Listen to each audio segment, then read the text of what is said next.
excited to be able to talk to you primarily about this book, Pipeline Populism, which is great, which people should check out.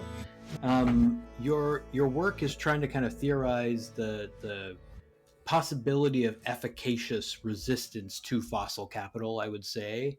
And I wanted to start in at chapter 3 of the book, actually, and this wild advertisement you describe at the beginning of the chapter from Next Gen, Yeah. um, which like I had to look up. It's like demonizing foreign oil as basically an excuse for expanding, I guess, domestic energy extraction, right? It's sort of petro-propaganda, and that kind of petro-propaganda is like resonant now. It seems to be popular in Canada in the wake of like Trump 2.0 and so on.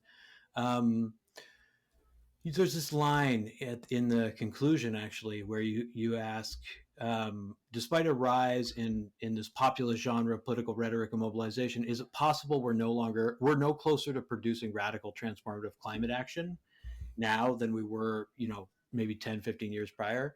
Do you maybe see the emergence of this sort of political realism, petro-propaganda, as potentially evidence that there is this like unfortunate presidentism or like just the tyranny of the urgent that's preventing us from, staying with the critique, staying with the trouble, as Haraway would put it, like staying with the issues around energy independence and just saying, okay, whatever, we've got to survive, we've got to invest in energy independence, that's all that matters.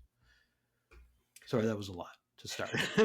Yeah, totally. No, I mean, so just to give some context, chapter 3 of this book examines the ways that Americans and people in the heartland of America um, understand their opposition to oil through this frame of it being foreign oil. The fascinating thing about this moment in my scholarship is that I was finding that U.S. Americans were somewhat, perhaps surprisingly, applying this frame to Canada, and saying that Canada is a captured petrostate, in some way in league with China, where they suspect all the oil is going. And none of this is going to benefit the American people.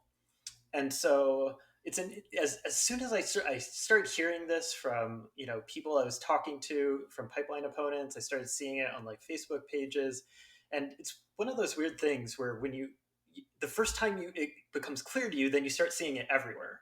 And so I really had to go back and do some historical work, and then this chapter also looks at public comments that are left on the Keystone XL pipeline environmental impact statement about Canada and China, um, and and I traced that, in some ways, in the 2010s back to this Next Gen climate ad.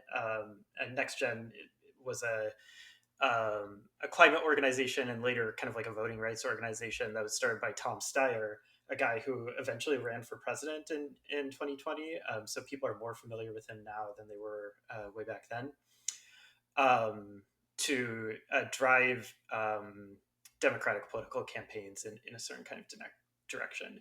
So that's all kind of like a background to get back to your question, and really think about how this kind of petro propaganda works. I mean, there is always kind of like a short term time horizon in oil economies, um, in their turnover times, in their own kind of presentism, and in people's, the way that that gas prices can sometimes track like public opinion and sentiment in a certain kind of way, because people are so car dependent in North America.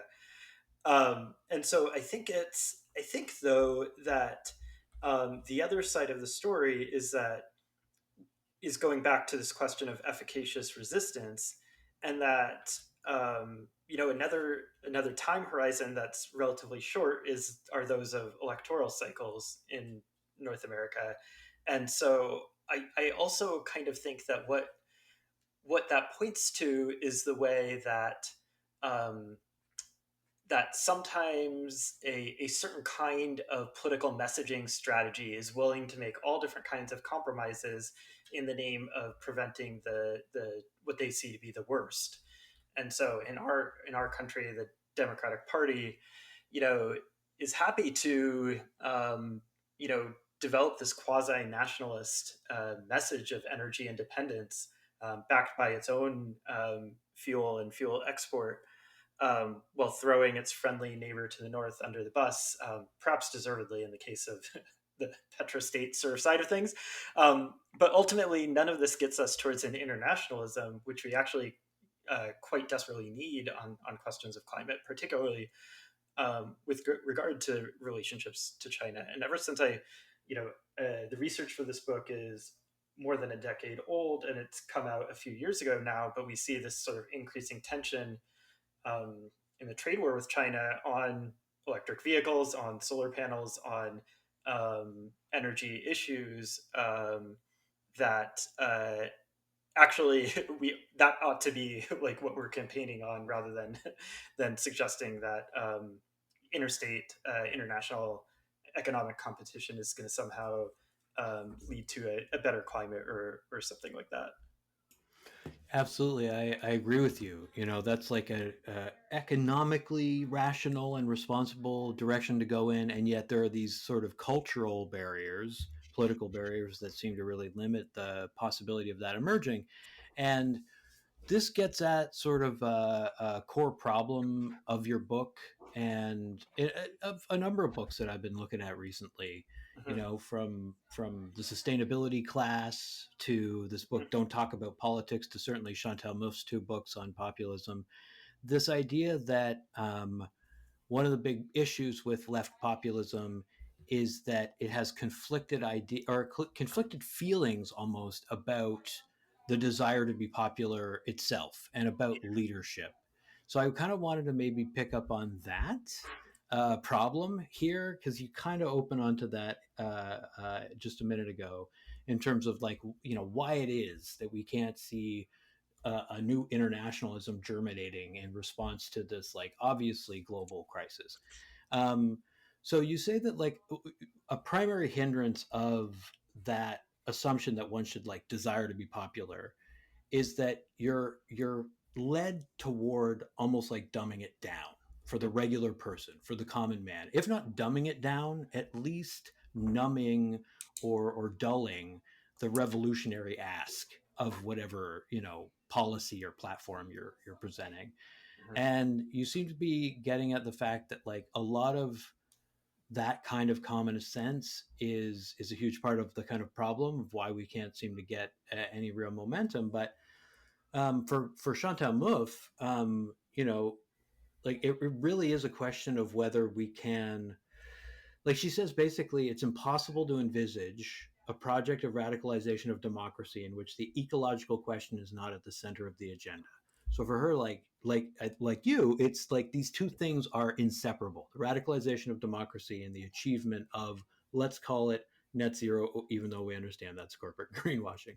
Um, so how can the environmentalist left strengthen the ways it connects the climate struggle and, let's say, energy injustice or energy poverty with these other kinds of injustice that people experience directly under neoliberalism, which for Mouffe is sort of the way you unlock that. That's how you meet people where they're at. Do you have thoughts on that in 2025 strategically or theoretically or both? Yeah, totally. Um, well, I can say a lot about strategy, and some of that goes to really big questions about whose strategy and under what conditions are we in, and what sort of level of organization do we have. But I do think it's worth kind of like going back to these kind of granular questions um, about democracy and popularity and leadership, and trying to think about what they're getting at. So just to unpack that a little bit, I think the sort of left populist impulse, um, tracks to the idea that basically a lot of kind of like left and quasi-left policies are actually pretty popular if you poll them with regular people. Um, but basically, people don't have a lot of faith in liberal or liberal centrist or quasi-left parties to actually be able to carry them out, to be able to execute these plans. So the idea for some folks in like Move and some people in sort of Move circle is that one can exercise a certain kind of baby step. If you take a baby step to improve people's lives, then you'll open up a kind of virtuous cycle in which you see that people see and experience their lives being improved. They see that as due to a political leader, a political party.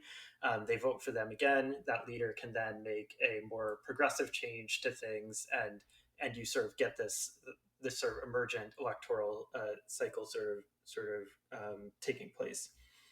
I think that's all well and good, but it makes a few different presuppositions that I think aren't don't seem to be holding. One is that, and this is something that's shared with some kind of old school Marxism. One is that people are going to experience benefits to their lives, and then they're going to make that connection with actual policies rather than kind of experiencing that benefit as due to some other cause, or as not actually due to the political leaders that perhaps were most prominently involved in creating that. And I think that there's a kind of vulgarity to our social and political experiences right now, such that all of our lives are degraded, but we don't really have the critical tools to diagnose who and what is responsible for them. So we kind of just end up feeling grimmer and grimmer as things go on. These are like really really old political problems. My book is theoretically grounded at least in Spinoza, and even 500 years ago Spinoza was really trying to think about how does it come to happen that like we might have certain kinds of experiences, but we don't see the causes of those experiences. We don't make the connection between how we feel and the proper things that cause them. So in his time he was like, people think that an earthquake happens as like God's retribution for something that they did, a misdiagnosis of a very bad thing that happened to them, but which doesn't actually help us understand what we could have done to prepare or act differently in that kind of moment. It just leaves us sort of without any sort of ground to stand on. Now the problem is that this question of leadership that you brought up, politics is about moving people in multiple different senses. It's about moving them emotionally, and it's about like physically moving their politics in a certain kind of direction, moving them to believe in a project and moving their horizons of what they think is possible.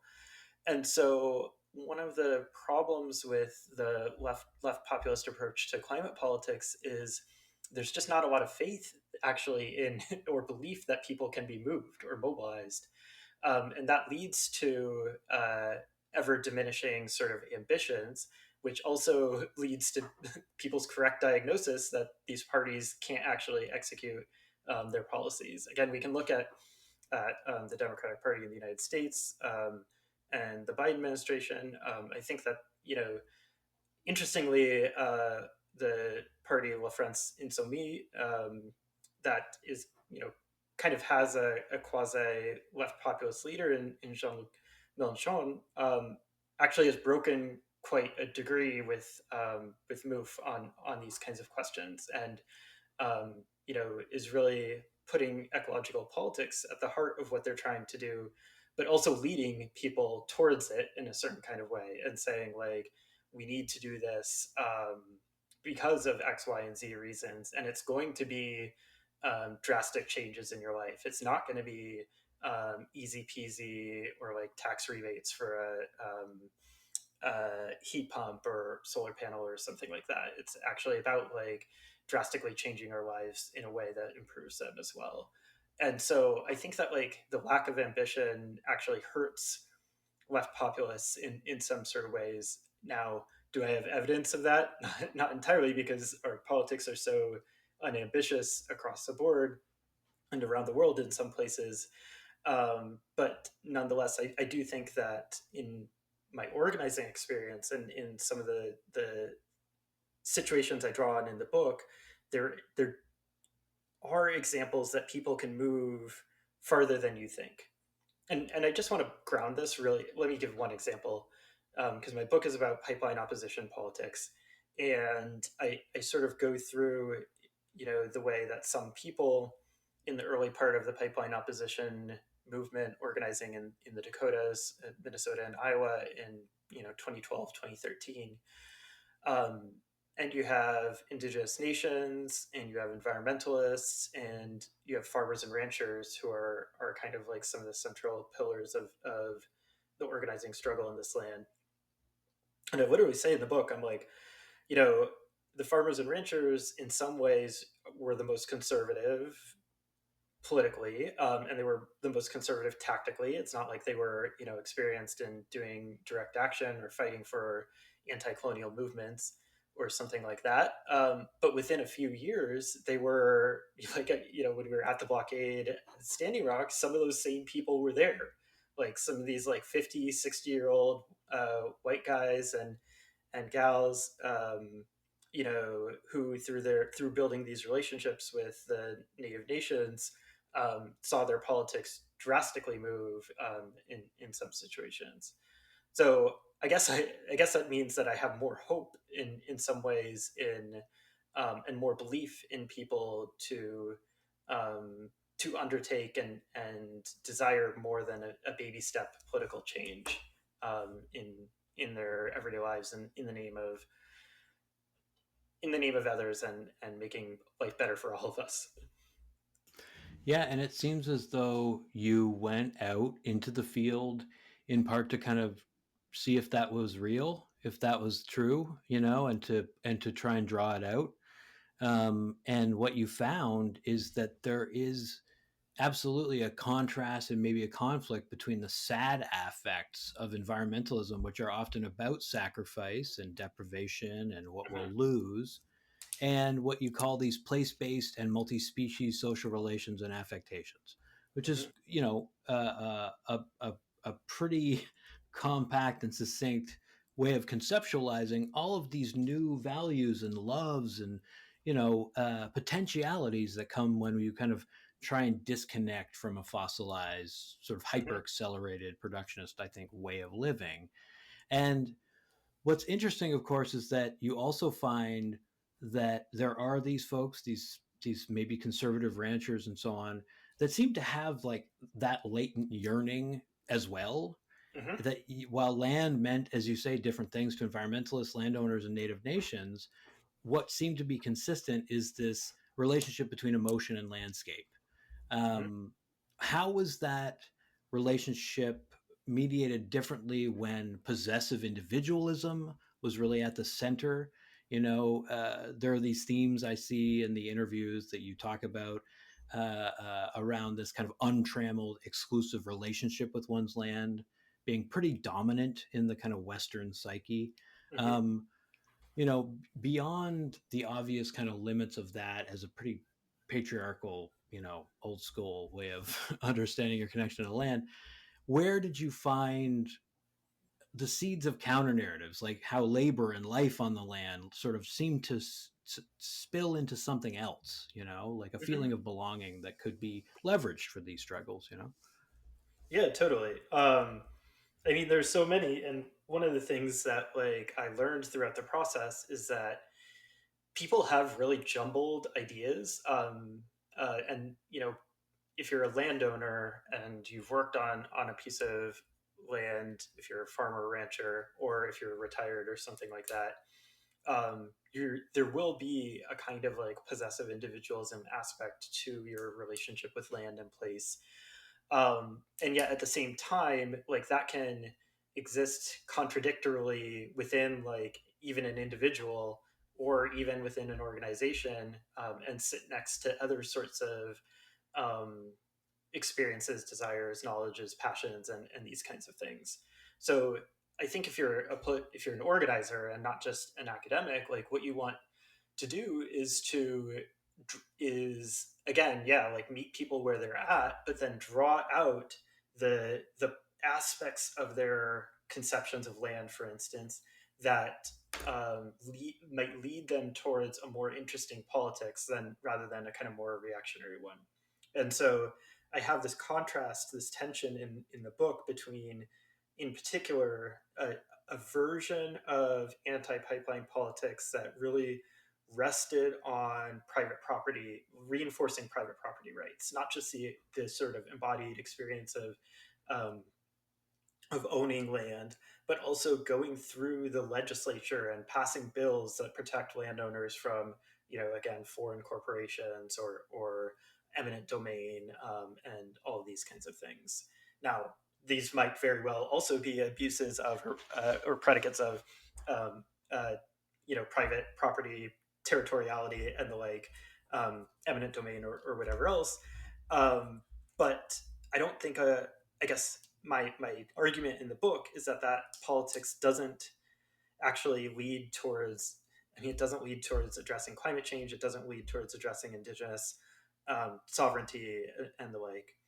Now, on the other hand, one of I guess it's sort of odd to have come to this kind of conclusion, but I grew up in the Upper Midwest in South Dakota, and I actually gained a new level of appreciation for a place that I really hated living for most of my life, through investigating histories of struggle, through not just participating in pipeline opposition, but seeing myself as part of a lineage in that landscape of people who have fought for kind of grassroots participatory democracy, fought for and alongside Native nations for their sovereignty, for decolonization, um, for protection of land and water, and for oddly for also for peace. Like there's a very very active peace movement in the Upper Midwest because um, the landscape was peppered with nuclear silos, starting in the 60s and 70s. And that was another thing that, 50 years ago really galvanized farmers and ranchers alongside, indigenous activists in the left. And so um, there's a story about land in there as well that I think it's not just, it's about recognition and appreciation for the meaning of indigenous sovereignty and land rights, but it's also about developing capacious relationships across some of these assumed boundaries, in conditions that are not of our choosing and are not great, um, but can be maybe leveraged in appreciation in people's appreciation of history, of place, and of landscape and the like. So I'm not going to say it's easy, but there is that aspect of things that I think it can work in a lot of different places, because most people in the United States at the very least live within 10, 15, 20 miles of where they grew up. And so there are kind of histories and relationships to place that, I'm a human geographer. I believe these things like in my gut anyway, but like that could be mobilized for a kind of progressive politics, if you like, one way or the other. Yeah, I mean, I just recently learned that our municipality, Halifax, has in its green network plan, which is all about trying to connect these green corridors and protect certain lifeways for native species and so on.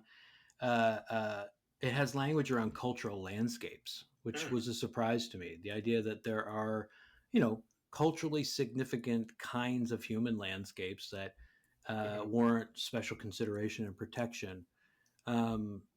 It underscores the way that we make space into place and develop this like deep attachment and memory. Mhm. Um, and your book I mentioned is echoing some ideas and problems that are being engaged with elsewhere, and stuff that I'm reading in what Sarah Stein Lebrano calls lefty book world. Um, Sure. one of the things that I think your book kind of mirrors in hers is this idea that like the public as such, or the people, can't be a thing that only emerges in the wake of crisis. Yeah. It's just too like the cycles and the temporality of it. It's not durable enough to really resist this thing that, while maybe, I mean, there's a moment, for example, in your contribution to Power Shift, the anthology Power Shift, where you talk about, fossil fuel companies are not Goliath. These companies have a short term horizon, as you put it, and yet they present themselves as immortal, as Mhm. going on indefinitely. To have any sort of durable climate movement that can resist that level of coordination, it feels like we need to have something localized and resilient enough that it's not just reacting Mhm. to these apocalyptic events, right? And you talk about this in relationship to hearings and resigned pragmatism. That a lot of the time, yes, there'll be consultations around the sudden introduction of a pipeline into somebody's natural world, their environment, um, but you know people have mixed feelings about their participation in these hearings. And you talk really eloquently about how groups of people continue to participate in these frustrating and debilitating experiences, despite knowing that they're propaganda from business, despite knowing that they're mostly performative. Somebody calls it a dog and pony show. Yeah. Um, I wondered if you could unpack that idea of resigned pragmatism, maybe in the way that you do in the book, which is in relationship to Lauren Berlant's well-known idea of cruel optimism. Mhm. Some of the kind of pitfalls of public participation and as this highly constrained form of democratic action, let's say. Yeah, certainly. So,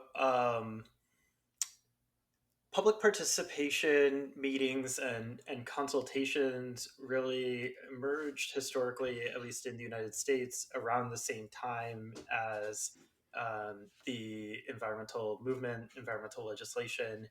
Um, and so I have a kind of like intimate kind of history with the offering the public or publics the opportunity to enter into the record some sort of information analysis or even moral politics, their sort of diagnosis of a project and its potential impacts on their lives. So this has grown in a lot of crazy ways over the last 50 years.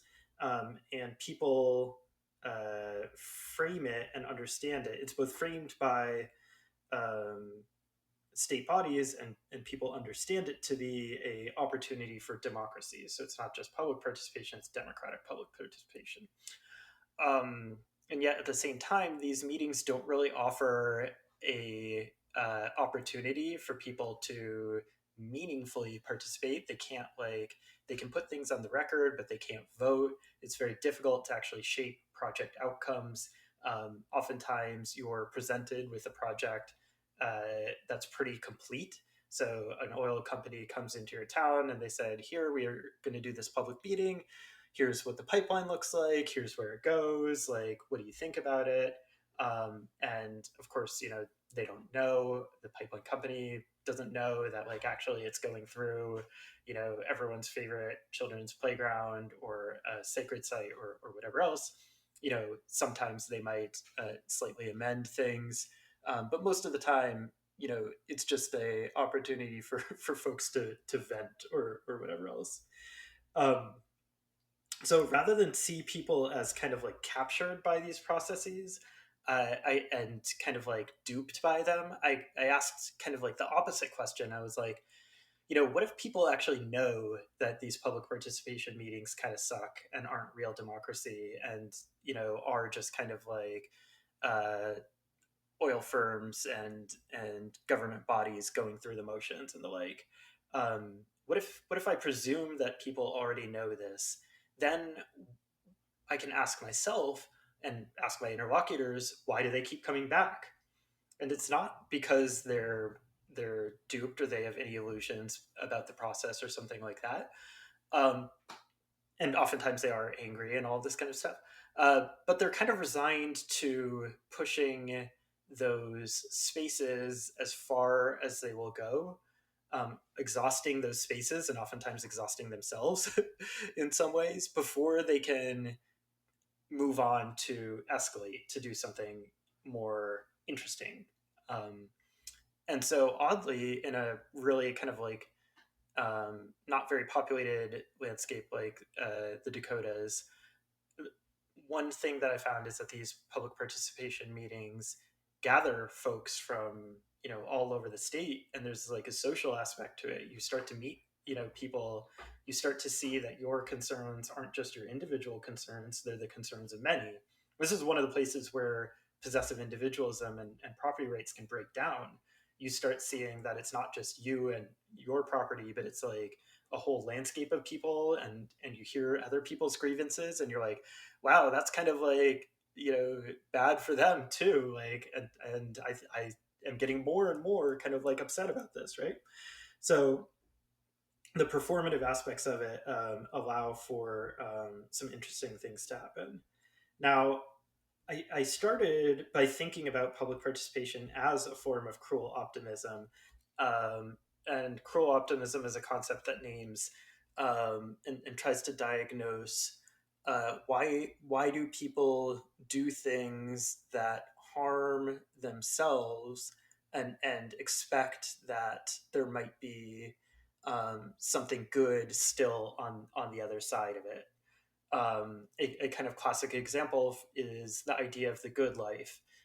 We still strive for this fantasy of the good life or the American dream or something like that.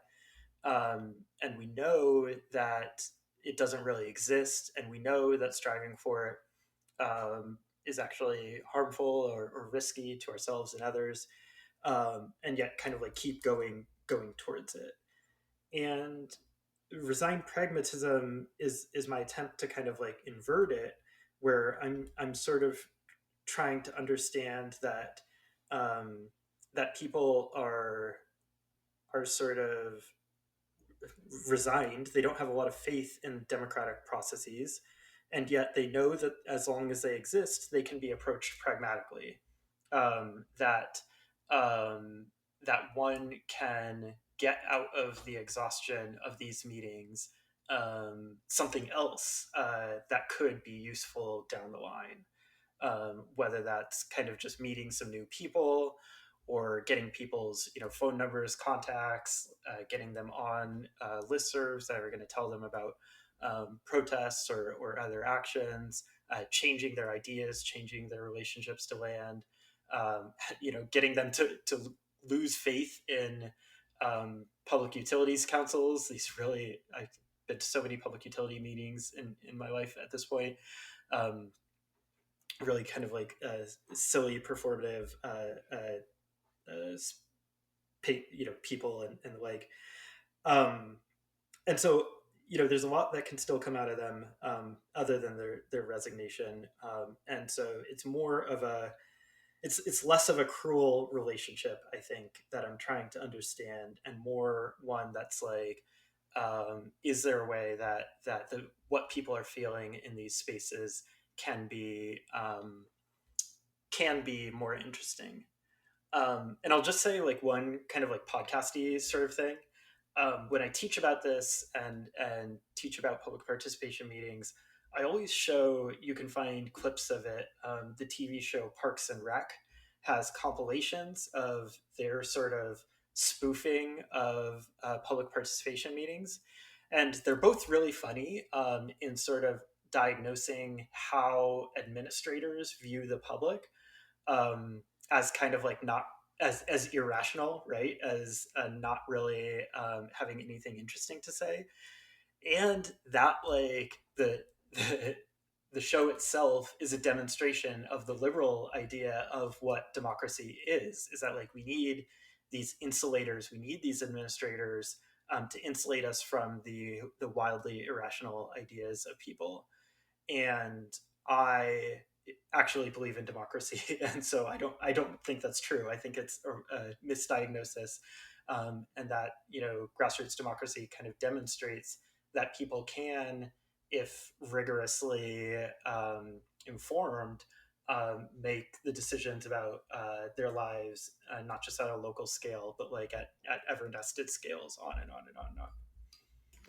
That is so interesting, especially yeah, like the just trying to um, bring it back to one of the maybe slightly hopeful things that your diagnosis uncovers. It's like the Parks and Rec thing also shows that um, the so the critique is correct that it's mocking the exhausted. It's like asking us to commiserate with those that are exhausted by exhausted people venting their grievances, and therefore pretty elitist in the way that like The Office and Parks and Rec and those shows kind of could be from time to time, right? Elitist about your just sort of like banal average coworker and their like wonky interests, presenting a transparent subject. I think the Mm. Jim, the Pam, as like the lens through which you're sort of evaluating all these people's habits, and that again speaks to a certain a kind of snobbery on the left, the sustainability class left, Yes. the sort of knowing left, which Chantal Mouffe says is often suspicious of the public's desire for security specifically, which I think is like interesting in relationship to your point about how you write this in the book. The fear of appearing too radical can make a certain amount of sense. That like shifting people's common sense, of course, takes time, and it's only achievable often by allowing for this space of exhausting commiseration to take place. Um, but yeah, so what I love in the book is that this resigned pragmatism is similar to Sarah Ahmed's notion of resignation, in that it's double sided. You've got on the one hand the passivity that comes with having to resign. You're resigning yourself to a oppressive system, but then you're also making a break. You're making a choice to radically break, to resign. And you relate this to the question: what can we do outside of that official governmental process to move the thinking, so that when we get to that process, we can get a win? So it's like trying to, yeah, shift people's thinking in relationship to the land in particular, and the ways in which protecting the land is really incompatible with some of these dominant regimes. Um, I kind of wondered if you could speak to this sort of other idea of resignation, a breaking resignation, in relationship to your discussion of antagonism, which I totally sympathize with. Like your account of left populism, which is really trying to say like, yeah, okay, the left is maybe suspicious of the desire for security, but it's maybe too concerned to some extent with people's desire for security, and that nobody wants to pick a fight. Nobody wants to actually, throw capitalism and colonialism under the bus and say like the problems are the rotten roots of this system. So you write a lot about, for example, the potential of having a common enemy. If we were to reduce the terrain down Hmm. to a we and a they, a left and its others, how would you define those factions? Who is our adversary? And do you think naming the adversary is one of those ways that we can get to that point of trying to innovate outside of some of those Mhm. governmental processes? Yeah, I mean, I think that like um, I do think that like naming and diagnosing both particular enemies and like the processes that are leading to these kinds of people coming into the world. I mean, you know, I'm, I can name them, right? Like, Mm-hmm. I can be like Elon Musk or whoever else is really important. And I think that like the processes that throw them up is equally important because whether you diagnose those problems in terms of politicians or corporate, billionaires or whatever else, if you don't have a kind of historical investigation, you're just going to get another version of those guys who's going to come and sit in their place, right? Mm-hmm. Mm-hmm. And so I do think that like um, a question about security that I always want to pose is who's security from what, right? Yeah, And exactly. I think that like at a time where like my students and colleagues are being deported and having their green cards revoked and this kind of thing. These are people's neighbors, all this kind of stuff.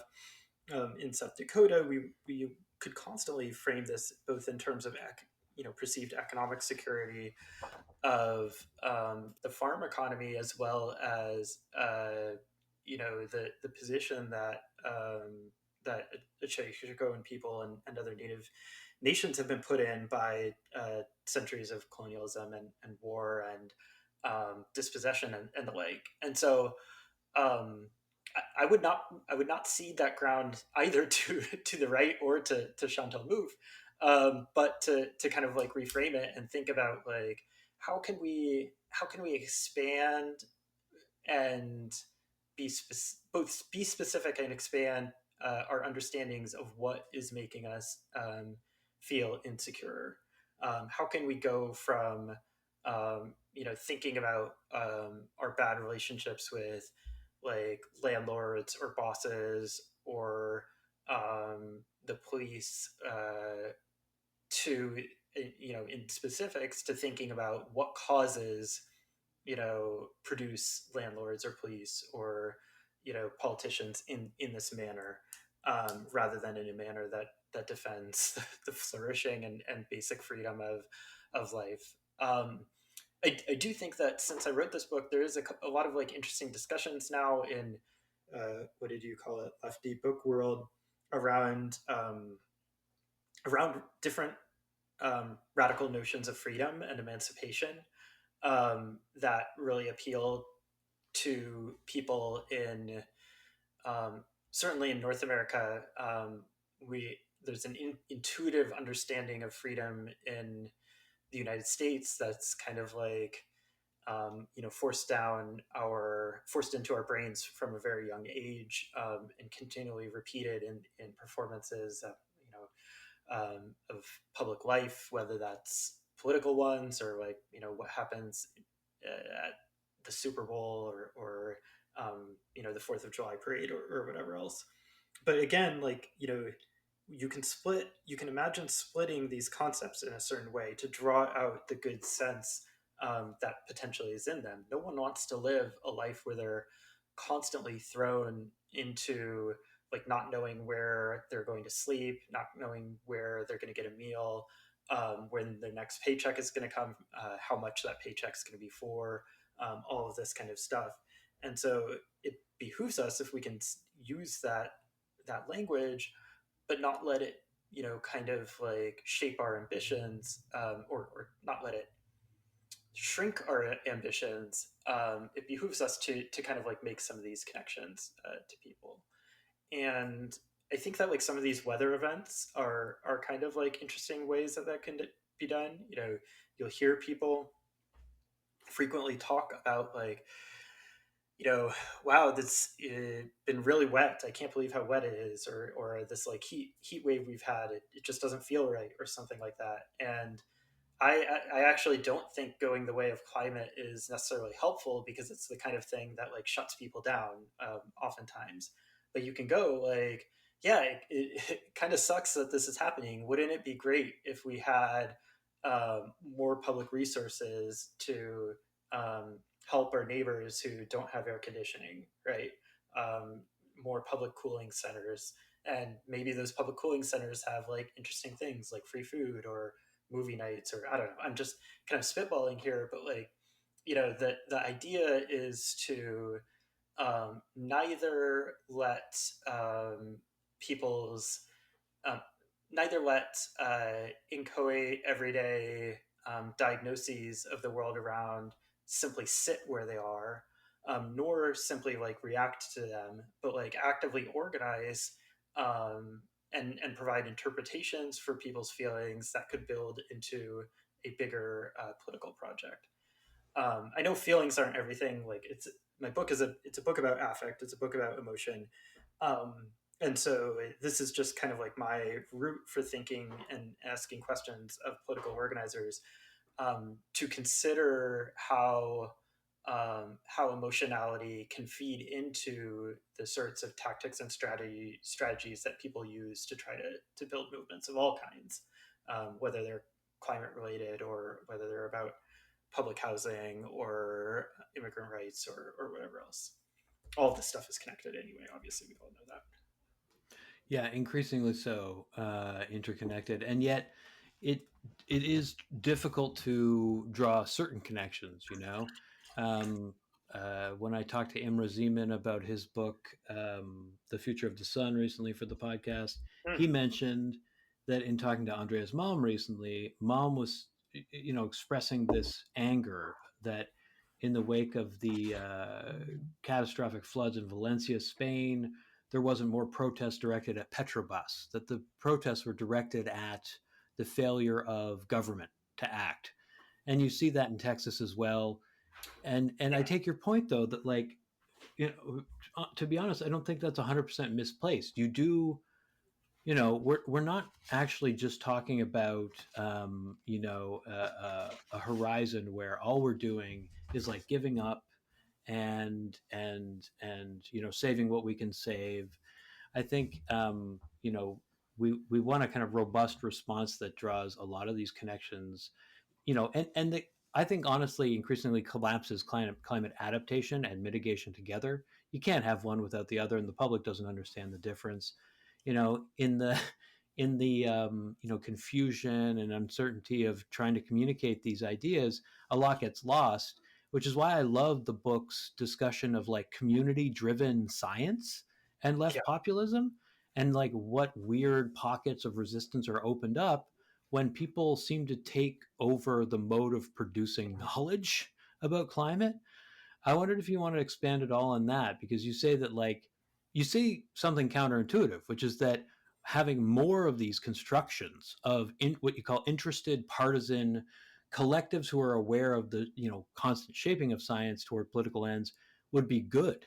So in mm, some sense, having more tendentious, like biased accounts of climate science maybe would dislodge some of the gradualism and conservatism of climate science as a monolithic thing. Is that at least an okay reading of what you're saying? yeah. And I actually have a lot of new language about this because it's one of the problems that I'm addressing in some of my forthcoming work. But I can break down the problem this way and say that like part of the problem with not just science, but now we can also see with universities and other sorts of liberal institutions is their attachment to neutrality as a mode of existence, political neutrality, right? And political neutrality is that political neutrality is taken advantage of by the right because they're partisans, and um, and can be leveraged to move those institutions to take a variety of different actions that they otherwise never would. Now we know that like science, universities, whatever, they're not actually neutral. They never have been. They've done like heinous things in the past. They've done some good things too. I work at a university. I won't say everything about it is great or terrible, but like I wonder how we build institutions that have more of a backbone, um, Mm-hmm. and Mm-hmm. that's where this idea of, so in my new work, I have a new term for it. I call it militant investigation, drawing from the history of a process called workers' inquiry, where workers, sometimes at the behest of social scientists, but sometimes on their own, would try to understand and map out the power relations that compose a factory or whatever else. And if we understand environmental justice struggles and anti-oil activism in this light, we can see the various kinds of militant scientific undertakings that organizations are doing to try and understand the damage that is being wrought by fossil fuel firms, by pipeline firms and construction companies and the like. That doesn't just stay at the level of science. That like when you start doing like very in-depth investigation into a local situation, it leads to ever nested, ever bigger spheres and diagnoses. So I'm following all these groups that are um, opposing oil pipelines and other sorts of oil infrastructure projects around the United States, and learning from them how they're how they might be like geologists or retired folks, or one of my favorite guys is he was a tested well water drinking water for people who aren't on municipal wells, and it starts out being not political, but then they reach this point where like this threshold where what they learn about oil firms turns into a diagnosis of corporate power. And then they try to use the state, they try to use the regulatory apparatus. Again, this is another story about participation, but one about scientific activity. And they submit data to departments of environment, natural resource, that kind of thing at the state level, and they see that their data isn't used, it's ignored, it's misused, and they're meticulous. We are meticulous in our collection of this stuff, and then that leads to a diagnosis of the state and of democracy and of the sustainability class or whatever. Um, and I think that that's really interesting because a lot of work on kind of like citizen science movements or public science or something like that is unwilling to follow the way that people take science to its logical conclusion, which is a diagnosis, a political diagnosis of what's wrong with the world, because we have this latent idea, even in our own minds as scholars, that science is a neutral process, or that science is all bad and therefore it can't ever be used and will only lead to chaos, will only lead to corruption or something like that. I don't deal too much with the anti-science rhetoric, but my point is more that like once we see science as split between the neutral side and the potentially political side, then all of a sudden new constituents might be part of our struggles. We might actually get geologists, like again, geology, one of the least political sciences that is out there, one of the most captured by extractive industries. And yet I'm seeing geologists who are joining anti-pipeline struggles and helping people use their tools to understand the damage being wrought, or the potential damage being wrought by these infrastructure projects.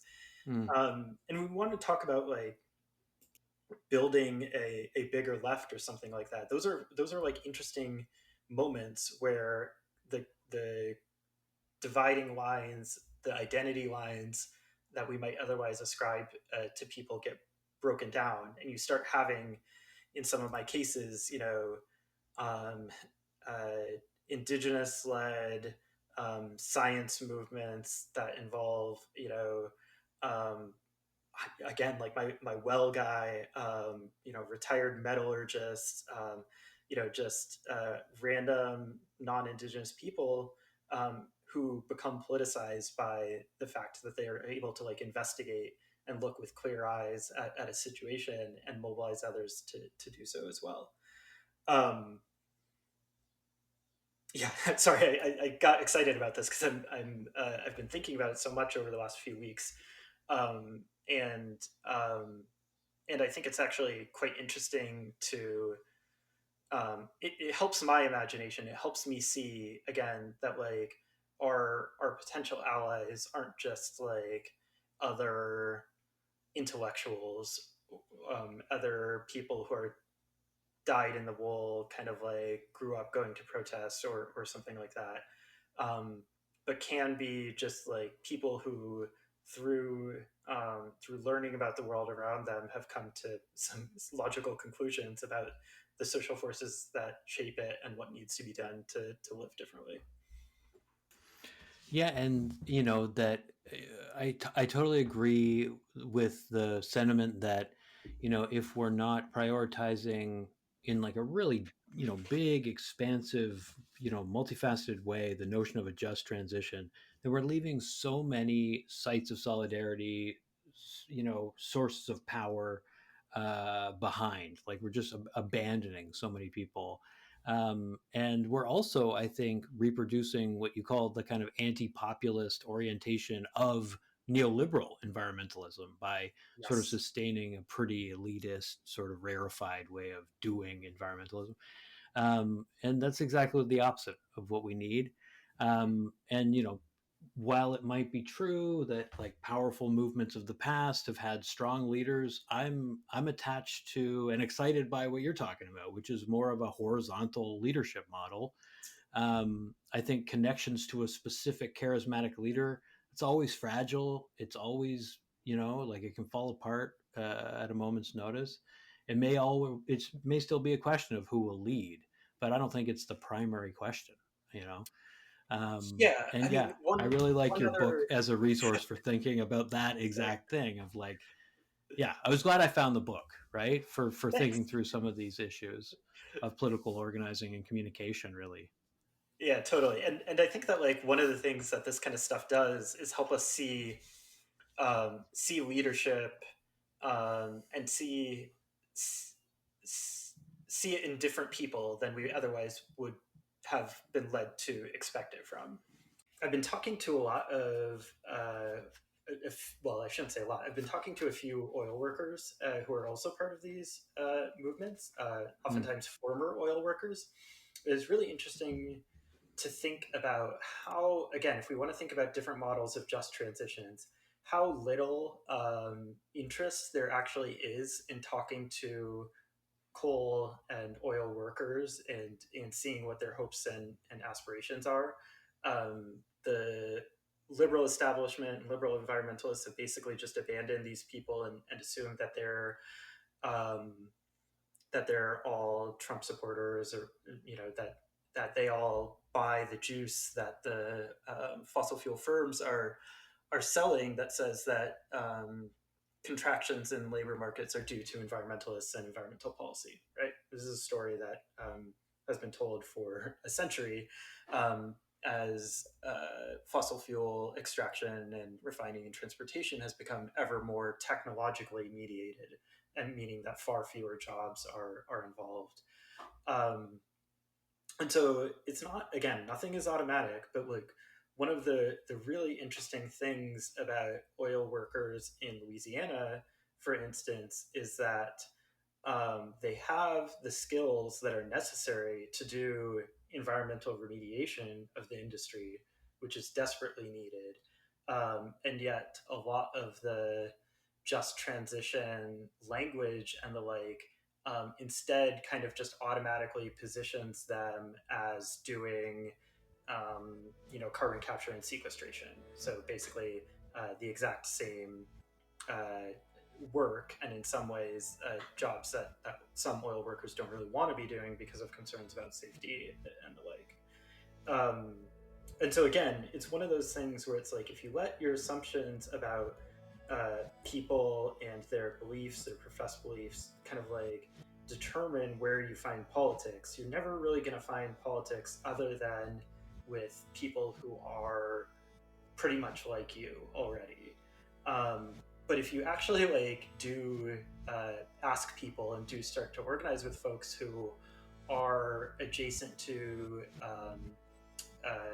the places that you're interested in defending and in shaping and transforming, their ideas, like people have pretty intuitive understandings of fossil fuel industry, of local economies, of politicians, and of their own desires and interests. And I think that those kinds of building blocks are sometimes forgotten in North American, United States organizing, as things we need to constantly be flexing. We need to constantly be going back and talking to folks who might not be our most likely allies, but who, if they join us, might actually make our coalition stronger and more interesting and more likely for other people to join. So it doesn't have to have the name environmentalism, but it does have to have a certain kind of politics and vision. But that politics and vision can, if we actually believe in people, it can be shaped by them. And I think that's one of the, despite the fact that the book is a very critical one, there's a lot of, that's one of the takeaways I want people to have as potential organizers in whatever sphere they're in, a kind of baseline belief that people can want a world different than this one, and we have to have that belief if we want a democratic version of a transitional program, at the very least. Yeah, and if we don't want to turn into what Kim Stanley Robinson calls cooked things, if we don't want to literally be cooked by a warming world, it's like, what choice do we have? We absolutely need to reject what I think you're quoting Garrett Hardin calls the lifeboat ethics of like eco-nationalism, which is such like a dangerously powerful, I think, narrative right now. I just you make it clear in your book that it's not a work of scholar activism, but it's clear you're both a scholar and an activist. I really look forward to seeing what other work you're cooking up in terms of how you are trying to actually join these movements to a certain extent, like rather than just like studying them in this aloof way. Like it's clear that you're highly engaged. So looking forward to seeing what else you come up with, and you're welcome to come back and talk about it. Cool. Yeah, happy to chat anytime.